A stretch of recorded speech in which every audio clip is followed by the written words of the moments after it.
Howdy, today in Flippin Science, we're going to look at organelles.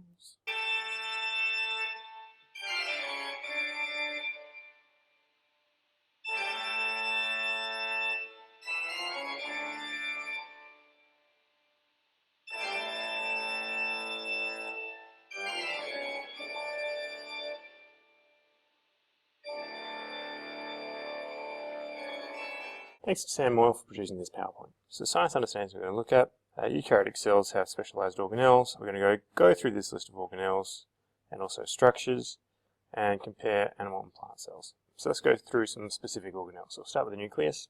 So it controls the cell. The way it does that, the DNA inside codes for the production of proteins. Those proteins can code for the production of enzymes which run the chemical reactions inside the cell. And different chemical reactions, that's what we call life. When it happens inside the cell. The structure of the nucleus, it's got a two-layered membrane. It's called the nuclear membrane or the nuclear envelope. It's got pores in that membrane, which are supported by proteins, so holes. And this is so mRNA can go from the inside of the nucleus outside, and we'll look at why that happens later on. It also might have a dark patch called a nucleolus, and this nucleolus produces ribosomal RNA to make ribosomes, which make proteins. Here's the nucleus, the purple ball here. You can see the holes, the nuclear pores. And the really dark spot is the nucleolus, that's the bit that makes the ribosomal RNA. And on a plant cell, same thing. Now obviously it's not purple in colour, this is just to make it easier when we're looking at diagrams. But we can see nuclear pores, we can see the nuclear membrane, and we can see the nucleolus in the middle. In terms of structure of the DNA, it's present in chromosomes. Normally the chromosomes are spread out, so they take up a lot of space. It's called the chromatin structure because there's a protein associated with that. The chromatin condenses when the cell undergoes cell division.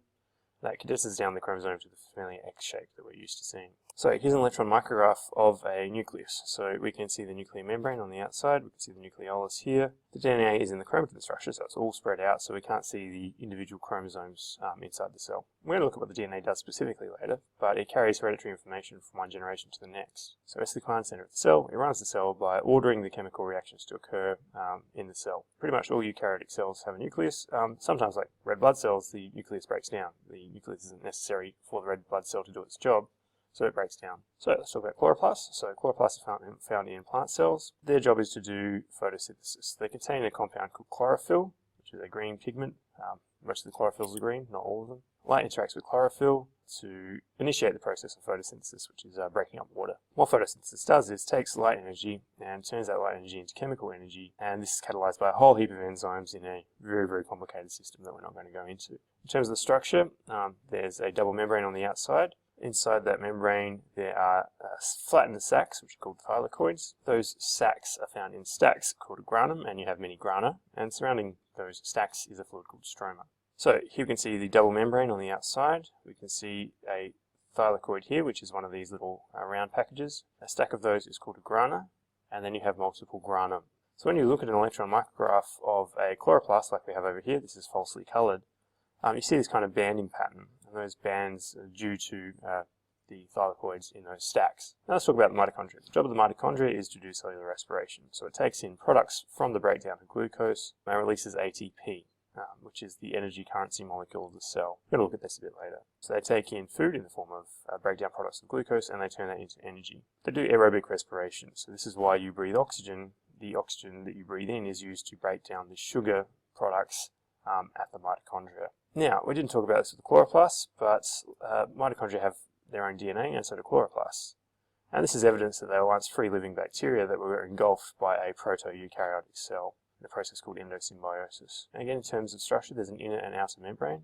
One membrane came from the original bacteria, the outer membrane comes from the cell as it's engulfed. Inside the mitochondria is a highly folded membrane, and that forms a structure called cristae, and there's a fluid inside it called the matrix as well. Cells that require lots of energy have lots of mitochondria. So muscle cells, for example, down here we have a sperm cell. So let's have a look at that structure. So there's the outer membrane. So there's the outer membrane from the cell, there's an inner membrane from the original bacteria.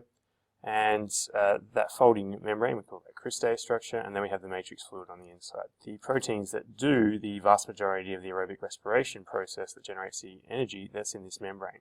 So by having lots of folding, you get a lot of surface area on the inside of the mitochondria. So if we look at an electron micrograph, we can see there's this winding membrane on the inside. So the way I remember it, mitochondria maze. So there's a maze on the inside of a mitochondrion. So one mitochondrion, many mitochondria. So both of these are associated with energy, but the chloroplast does photosynthesis, which takes carbon dioxide and water in the presence of light and produces glucose and oxygen.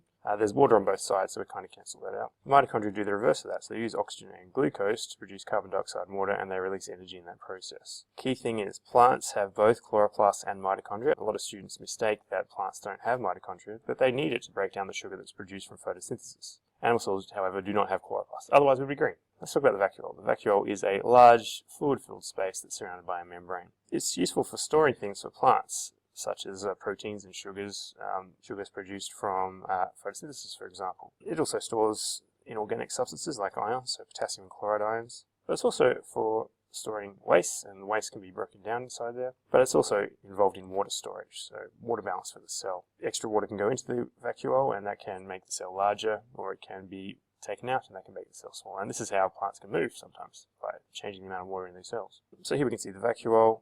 So there's a membrane around it, and then inside you have that watery fluid. And inside that fluid, there can be things like sugars and proteins and ions and so on. So on an electron micrograph, it looks like a big space inside a cell, which is pretty much what it is. A space filled with water. Animal cells don't have large central vacuoles. If they have vacuoles, they're very, very small. There's two types of food vacuoles we often call lysosomes. They contain enzymes that break down substances. So if we take in something from the outside and it gets broken down, that's done by lysosomes.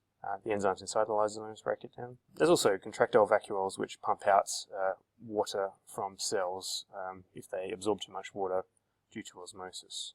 These are found in some organisms, but not all. The act of taking in food from the outside is called phagocytosis, and we're going to look at that a bit later on. Now, the ER, so endoplasmic reticulum, it's a system of membranes that extends from the nucleus throughout the cytoplasm.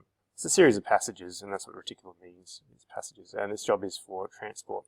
There's two types of ER. There's the rough ER and the smooth ER. The rough ER has ribosomes attached to it. Those ribosomes can produce large amounts of protein, and then the endoplasmic reticulum can transport that protein. So rough ER is used to make proteins. It can also make membranes as well. So if we have a look on our diagram, we can see the rough ER here. The difference between it, we can see all these ribosomes attached. Here's an electron micrograph showing the rough ER, so we can see all those dots.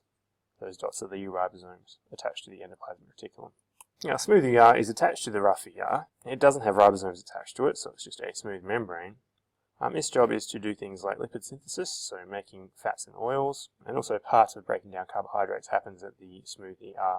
They can also break down drugs and other poisonous substances. There's enzymes associated with the smooth endoplasmic reticulum, and like I said, they produce things like your lipids, so your fatty acids, phospholipids, steroids, other lipid molecules. There's also some hormones that are produced by the smooth ER. So an electron micrograph of smooth ER just looks like a whole big system of membranes with no ribosomes attached to them. Golgi apparatus. Its job is to do packaging and secretion. What that means is it takes in proteins and carbohydrates at one end, envelops them into structures called vesicles, and then those vesicles are sent to the membrane of the cell.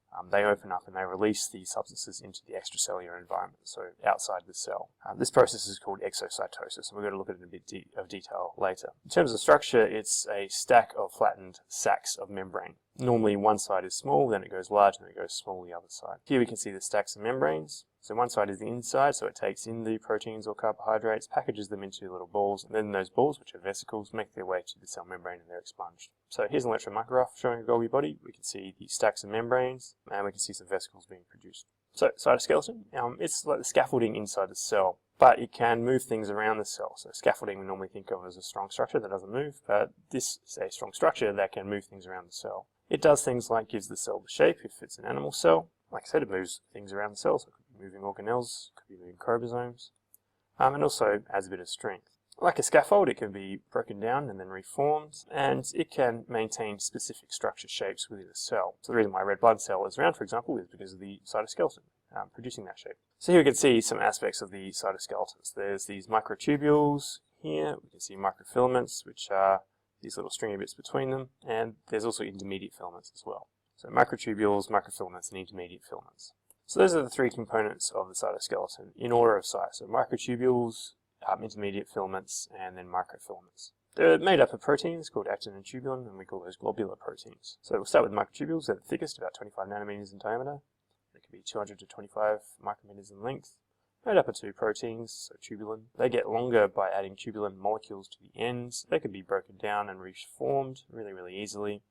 And there's these tiny little motor molecules that move along, dragging things along. which are cool. They're quite cool. I'll show you those in class. Their job is they can separate chromosomes during mitosis, and they also make up the centrioles, and we're going to talk about what those do later on. So here's a diagram of the structure. So we can see the tubule, we can see it's hollow, we can see the two tubulin proteins that make it up, and these just kind of add on to the end to make it longer. Intermediate filaments, so these are smaller in diameter, so 8 to 12 nanometers. They're made up of proteins that are from the keratin protein family. These are more permanent. Their job is mainly to reinforce the shape and structure, and also fix organelles in place. So they're really good at bearing tension inside the cell. The last bit is the microfilaments. These are about 7 nanometers in diameter. They're made of actin. Actin is a protein that can move. So in terms of contracting in muscle cells, that's actin inside the microfilaments that can be used to do that.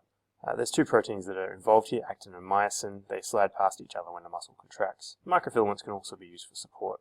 Actin can be found in prokaryotes, but the cytoskeleton is only found in eukaryotic organisms. Now, the last organelle we're going to look at is the ribosomes. So ribosomes make proteins, that's their job. They can be found either just freely, so just floating around in the cytosol, or they can be found bound when they're attached to the rough ER. Most of the protein is produced by free ribosomes in the cytoplasm. The ribosomes that are attached to the ER, they normally make proteins that are used for making membranes or packaging into structures like lysosomes. Now, the structure of the ribosome is that there's a large subunit and a small subunit. mRNA goes through between those subunits. tRNA comes in one side, drops off an amino acid, comes out the other side, and then you get the protein being made out of it. We're going to look at that in a lot of detail later on. So here's an electron micrograph showing this process. So we have the ribosomes here, and we can see the mRNA as this little strand. And these little bits coming out the top, they're the proteins or polypeptide chains that are being produced. So we can see those there. Again, we're going to go through this in detail later. So there's differences between plant and animal cells. We'll just summarize some differences. Plant cells have a cell wall. Plant cells have a large central vacuole. Vacuoles in animal cells are much smaller, and they normally have a specific role, such as lysosomes, which break down waste products. There's food vacuoles. What else? Chloroplasts in plant cells. Not all plant cells, but the plant cells are going to do photosynthesis. And you don't normally have lysosomes in plant cells because they do their breakdown of products in there in the large central vacuole. So this diagram sums it up. Not all animal cells have flagellae, so that's not accurate, but I guess some do. But then so do some plant cells too. But this sums up the ones that are shared between both. So they need mitochondria to release energy from compounds. Golgi apparatus for packaging and secretion. Rough and smooth ER. Rough ER for protein production, smooth ER for lipid production. They both have a nucleus, they both have cytoplasm, cytosol, and they both have ribosomes to make proteins. So animal cells don't have cell walls. Vacuoles they have are very small, and no chloroplasts anywhere. So today on Flippin Science we looked at organelles, and we also looked at the difference between plant and animal cells. That's the Flippin Science today. See ya!